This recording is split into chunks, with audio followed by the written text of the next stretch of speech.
જૂના ડીસા ગામ Patan highway road પર આવેલા નાળા પાસે પુષ્કળ પ્રમાણમાં ગંદકીનું સામ્રાજ્ય હોવાથી ચોમાસું વરસાદી ગંદકીનું પાણી પણ પ્રોટેક્શન દિવાલ ન હોવાથી આજુબાજુના વિસ્તારના ઘરોમાં ભરાઈ ગયું હતું। ગ્રામજનો પણ ગામના વિકાસના યોગદાન આપતા ઉમેદવારોની જ સભ્ય તરીકે પસંદગી કરતા હોય છે, પરંતુ ગણ્યા ગાંઠિયા ઉમેદવારો જ ગામના વિકાસમાં પોતે યોગદાન આપતા હોય છે।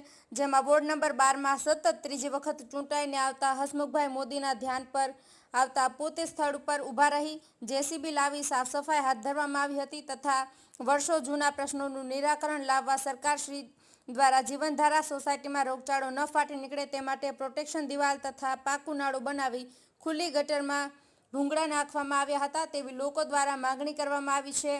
આજુબાજુના વિસ્તારના લોકો દ્વારા પ્રથમ વખત આવા ઉત્સાહી પંચાયત સભ્યની આવી ઝડપી કામગીરીની નોંધ લઈ તેમને અભિનંદન પાઠવવામાં આવ્યા હતા।